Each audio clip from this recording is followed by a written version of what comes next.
رات کے 2 بج رہے تھے، میں کلام اللہ کی تلاوت کر رہی تھی، اس وقت محمد نے دروازے پر دستک دی، وہ شراب کے نشے میں مدہوش تھا، میں سوچ میں پڑ گئی کہ دروازہ کھولوں یا نہ کھولوں۔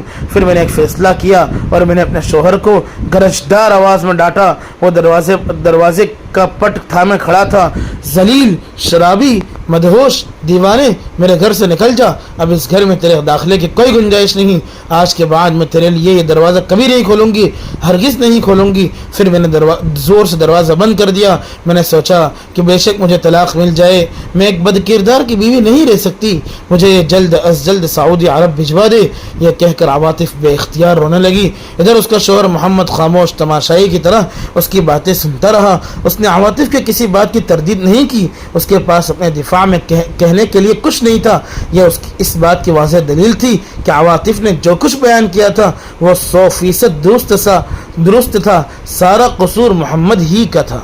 عبدالعزیز کی نگاہ میں عواطف ایک عظیم مثالی خاتون کی حیثیت اختیار کر چکی تھی۔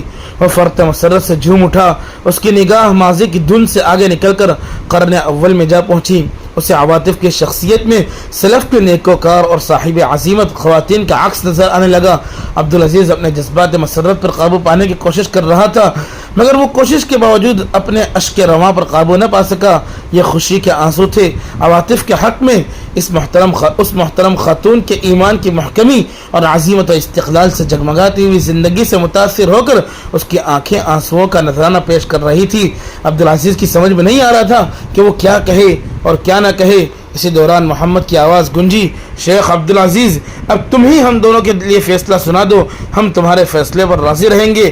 عبدالعزیز نے کہا، میں کیا فیصلہ سناؤں؟ تمہاری زندگی کے سارے پردے چھنی ہو گئے، سارے نقاب اٹھ گئے، تمہاری صاحب ایمان و عمل اور لائق تعظیم بیوی نے تمہارے کردار کی کتاب کے سارے اوراق کھول دیے، کوئی الجھا اور کوئی پیچیدگی باقی نہیں رہی۔ اب تمہیں اپنی زندگی میں بنیادی تبدیلی پیدا کرنا ہوگی، یا تو تم اپنے کرتوتوں سے توبہ کرو، سچے اور کھرے مسلمان بن جاؤ اور اچھے شوہر کی طرح عواطف کے ساتھ زندگی بسر کرو، ورنہ اپنی مومنہ بیوی کو طلاق دے دو تاکہ وہ اپنے گھر والوں کے پاس واپس چلی جائے، اس کے علاوہ تیسری کوئی صورت نہیں۔ محمد کا سر جھک گیا، زبان گنگ ہو گئی، کاٹو تو لہو نہیں، آنکھوں سے آنسو نکل پڑے۔